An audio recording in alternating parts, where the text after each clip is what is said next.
எரேமியா அதிகாரம் 48. மோவாபை குறித்து இஸ்ரவேலின் தேவனாகிய சேனைகளின் கர்த்தர் சொல்லுகிறது என்னவென்றால், ஐயோ, நேபோ பாழாக்கப்பட்டது, கீரியாத்தாயிம் வெட்கப்பட்டு பிடிக்கப்பட்டு போயிற்று, மிஸ்காப் வெட்கப்பட்டு கலங்கி போயிற்று. எஸ்போனை குறித்து மோவாபுக்கு இருந்த பெத்தரிக்கம் இனி இராது.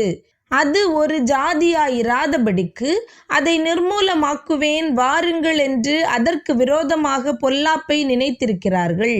மத்மேனே, நீயும் சங்காரமாவாய், பட்டயம் உன்னை தொடரும். பால் கடிப்பினாலும் பெரிய நொறுக்குதலினாலும் உண்டாகிற கூப்பிடுதலின் சத்தம் ஒரோனாயிமிலிருந்து கேட்கப்படும். மோவாப் நொறுங்குண்டது, அதில் உள்ள சிறுவர்கள் கூப்பிடும் சத்தம் கேட்கப்படுகிறது.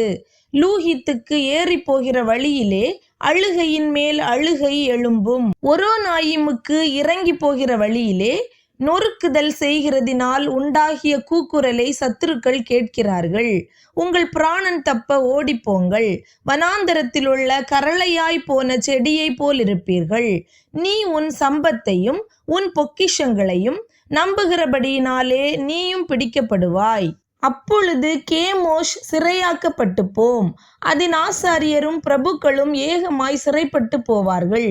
பாழாக்குகிறவன் எல்லா பட்டணங்களின் மேலும் வருவான், ஒரு பட்டணமும் தப்பி போவதில்லை.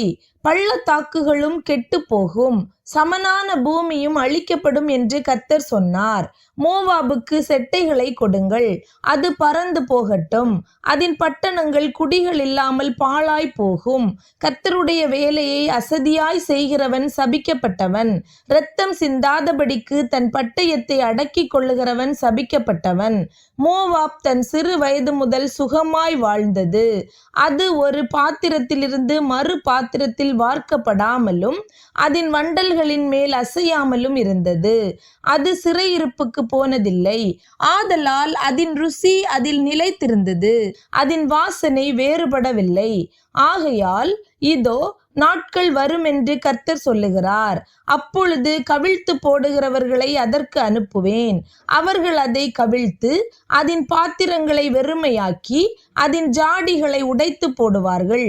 அப்பொழுது இஸ்ரவேல் சந்ததி தங்கள் நம்பிக்கையான பெத்தேலாலே வெட்கப்பட்டது போல மோவாப் கேமோஷாலே வெட்கப்படும். நாங்கள் பராக்கிரமசாலிகள் என்றும் நாங்கள் யுத்த சன்னத்தர் என்றும் நீங்கள் சொல்லுகிறதென்ன? மோவாப் அழிந்தது, அதன் பட்டணங்கள் எரிந்து போயின, அதன் திறமை உள்ள வாலிபர் கொலை களத்துக்கு இறங்குகிறார்கள் என்று சேனைகளின் கர்த்தர் என்னும் நாமமுள்ள ராஜா சொல்லுகிறார்.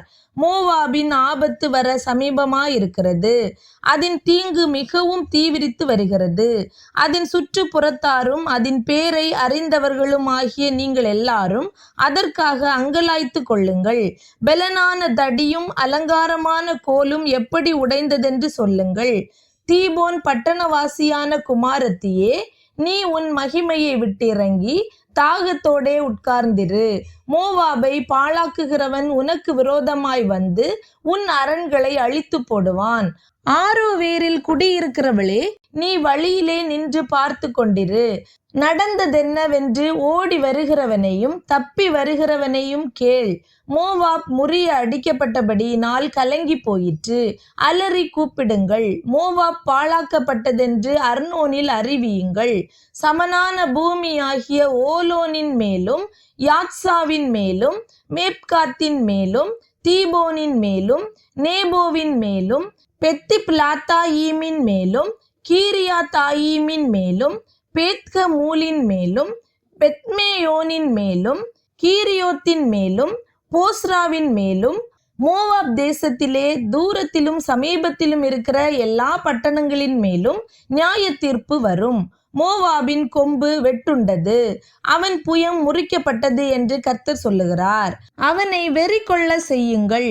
கர்த்தருக்கு விரோதமாய் பெருமை பாராட்டினான். மோவாப் தான் வாந்தி பண்ணி அதிலே புரளுவான், அவன் பரியாசத்துக்கிடமாவான். இஸ்ரவேல் உனக்கு பரியாசமாய் இருந்தான் அல்லவோ? அவன் திருடருக்குள் கண்டுபிடிக்கப்பட்டானோ? நீ அவனை குறித்து பேசுகிற போதெல்லாம் தலையை துலுக்குகிறாயே. மோவாப் தேசத்தின் குடிகளே, நீங்கள் பட்டணங்களை விட்டு போய் கன்மலையில் தங்கி குகையின் வாய் ஓரங்களில் கூடு கட்டுகிற புறாவுக்கு ஒப்பாயிருங்கள். அவன் மெத்த பெருமைக்காரன். மோவாபின் பெருமையையும் அவன் மேட்டிமையையும் அவன் அகந்தையையும் அவன் பெத்தரிக்கத்தையும் அவன் இருதயத்தின் மேட்டிமையையும் குறித்து கேட்டேன். அவன் மூர்க்கத்தை நான் அறிவேன் என்று கர்த்தர் சொல்லுகிறார். அப்படியாகாது, அவன் வீம்பு செல்லாது என்கிறார். ஆகையால் மோவாபின் நிமித்தம் நான் அலறி மோவாப் தேசம் அனைத்து நிமித்தமும் கூக்குரலிடுவேன். கீராரேஸ் மனுஷரின் நிமித்தம் பெருமூச்சு விடப்படும். சிம்மா ஊரின் திராட்சை செடியே, யாசேருக்காக நான் அழுதது போல உனக்காகவும் அழுவேன். உன் கொடிகள் கடலை கடந்து போயின, அவைகள் யாசேர் கடல் மட்டும் போய் எட்டின. பாழாக்குகிறவன் உன் வசந்த காலத்து பழங்களின் மேலும் உன் திராட்சை பழ அறுப்பின் மேலும் விழுந்தான். பயிர் வெளியிலும் மோவாப் தேசத்திலும் இருந்து சந்தோஷமும் களிப்பும் நீங்கி போயிற்று. திராட்சை ரசம் ஆலைகளிலிருந்து பொழிகிறதை ஓய பண்ணினேன். ஆலையை மிதிக்கிறவர்களின் பாடல் இல்லை, அது ஆரவாரமே அல்லாமல் ஆலை மிதிக்கும் பாடல் அல்ல. எஸ்போன் துவக்கி எலேயாலே மட்டும் யாகாஸ் வரைக்கும் உண்டாகும் கூக்குரலி நிமித்தம் அவர்கள் 3 வயது கடாரியைப் போல் சோவார் துவக்கி ஒரோனாயிம் மட்டும் சத்தமிடுவார்கள். நிம்ரீமின் ஜலங்களும் வற்றி போகும். மோவாப் தேசத்து மேடைகளில் பலியிடுகிறவனையும் தன் தேவர்களுக்கு தூபங்காட்டுகிறவனையும் ஓய பண்ணுவேன் என்று கர்த்தர் சொல்லுகிறார். ஆகையால் மோவாபின் நிமித்தம் என் இருதயம் நாகசுரம் போல் துயரமாய் தொனிக்கும். கீராரேஸ் மனுஷரின் நிமித்தமும் என் இருதயம் நாகசுரம் போல் துயரமாய் தொனிக்கும். அவர்கள் சம்பாதித்த ஐஸ்வர்யம் அழிந்து போகிறபடியினால் அப்படி தொனிக்கும். தலைகள் எல்லாம் மொட்டையிடப்பட்டும் தாடிகள் எல்லாம் கத்தரிக்கப்பட்டும் இருக்கும். கைகளில் எல்லாம் கீறுதல்களும் அறைகளில் ரெட்டுடுப்பும் உண்டு. மோவாபின் சகல வீடுகளின் மேலும் அதன் தெருக்களிலேயும் ஏக புலம்பல் உண்டாகும். ஒருவரும் விரும்பப்படாத பாத்திரம் போல மோவாபை உடைத்து போட்டேன் என்று கர்த்தர் சொல்லுகிறார். மோவாப் எவ்வளவாய் முறிந்து போயிற்றென்று அலறுகிறார்கள். அது முதுகை காட்டி எவ்வளவாய் வெட்கப்படும். இப்படி மோவாப் தன் சுற்றுப்புறத்தார் அனைவருக்கும் பரியாசமும் திகைப்புமாயிருக்கும். இதோ, ஒருவன் கழுகை போல் பறந்து வந்து மோவாபின் மேல் தன் செட்டைகளை விரிப்பான். கீரியோத் பிடிக்கப்படும், கோட்டைகள் கைவசமாகும்.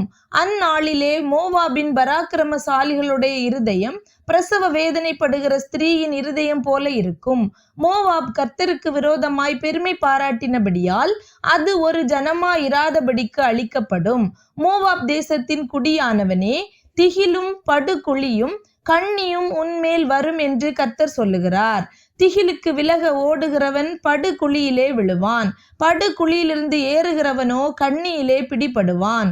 அவர்கள் விசாரிக்கப்படும் வருஷத்தை அதின் மேல், அதாவது மோவாபின் மேல் வர பண்ணுவேன் என்று கர்த்தர் சொல்லுகிறார். வல்லடிக்கு தப்ப ஓடி போகிறவர்கள் எஸ்போனின் நிழலில் தரித்து நின்றார்கள்.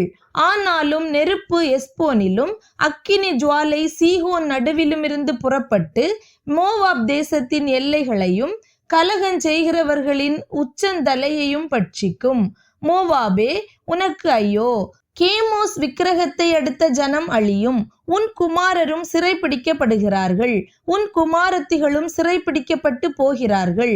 ஆனாலும் கடைசி நாட்களில் மோவாபின் சிறையிருப்பை திருப்புவேன் என்று கர்த்தர் சொல்லுகிறார். மோவாபின் மேல் வரும் நியாய தீர்ப்பின் செய்தி இத்தோடே முடிந்தது.